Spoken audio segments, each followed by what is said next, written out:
দাওয়াত ও তাবলীগের বর্তমানে খুবই নাজুক পরিস্থিতি চলতেছে। এই অবস্থায় আমি দুইটা বিষয় আলোচনা করব। একটা হলো আকাঙ্ক্ষা, আরেকটা হলো আশঙ্কা। মূলত এটা হযরত রাহমাতুল্লাহি আলাইহির আকাঙ্ক্ষা ছিল এবং আশঙ্কা ছিল।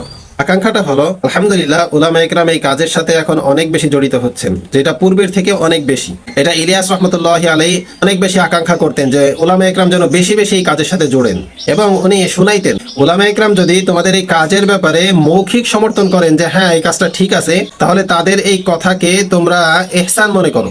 আবার আরেক জায়গায় বলছেন উলামা ইকরামের জিয়ারতকে ইবাদত মনে করো। আরেক জায়গায় আকাঙ্ক্ষা করছেন যদি আমার জামাতের মধ্যে একজন কারি এবং একজন আলেম থাকতো, আকাঙ্ক্ষা করতেন। আশঙ্কার যেটা ব্যাপার হলো যে আস্তে আস্তে সাথীদের মধ্যে মেজাজটা এমন তৈরি হয়ে যাচ্ছে, উভয় গ্রুপের মধ্যে যেটা দেখতেছি সেটা হলো যে একজন আরেকজনকে ধমকি দিতেছে। যেমন একটা জায়গার মধ্যে দেখলাম যে আমাদের নেতাদের সাথী ভাইয়েরা ওনারা দাবি করতেছেন যে কাকরাইলে যে মাদ্রাসার মধ্যে ধারালো অস্ত্র আছে, দেশীয় অস্ত্র আছে, এই যে এই কথাগুলো বলা, এগুলো কতটুকু যুক্তিসঙ্গত? এগুলো তো আমাদের মেহনতের ভাষা না। এরপরে এনারা বলা শুরু করলেন যে ওনারা যখন আসবেন ব্যাচ পরে আসবেন, ওনারা এরকম লাঠি সোটা নিয়ে আসবেন, ওনারা এরকম বিষয় নিয়ে আসবেন। তো এরকম এক একটা কথাবার্তা, এগুলো তো রাজনৈতিক কথাবার্তা।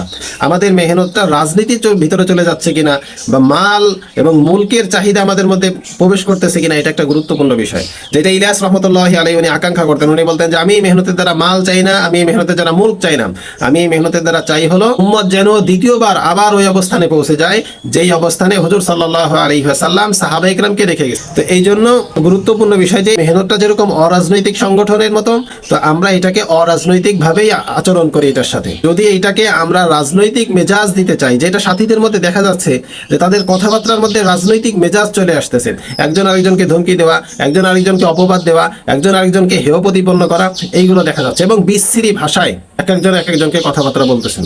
এইগুলো সবগুলো গুনাহের কাজ, উভয় পক্ষ থেকেই বড় বড় গুনাহ হয়ে যাচ্ছে। আল্লাহ তাআলা আমাদেরকে হেফাজত করেন। এজন্য প্রত্যেকের কাছে আরজ হলো যে উলামা ইকরাম এই মেহনতের সাথে জুড়বেন, এটা তো স্বাভাবিক, এটা তো আমাদের জন্য নূরুন আলা নূর। এই মেহনতটাকে উলামা ইকরামের সাথে থেকে আমরা মেহনতটাকে মেহনতের উসুল অনুযায়ী করি। আমাদের মেহনতের কিছু উসুল আছে, অন্যান্য সমস্ত মেহনতের থেকে আমাদের মেহনতটা সম্পূর্ণ আলাদা। এই মেহনতের যে একটা আলাদা বৈশিষ্ট্য আছে, এই বৈশিষ্ট্যটা আমরা যেন বজায় রাখি। আর এই মেহনতের একটা অনন্য বৈশিষ্ট্যের কারণেই কিন্তু সারা দুনিয়ার মধ্যে এই মেহনতটা গ্রহণযোগ্যতা পাইছে। এজন্য মেহনতের মধ্যে একটা কথা বলা হয় যে আমরা কারো না, সবাই আমাদের।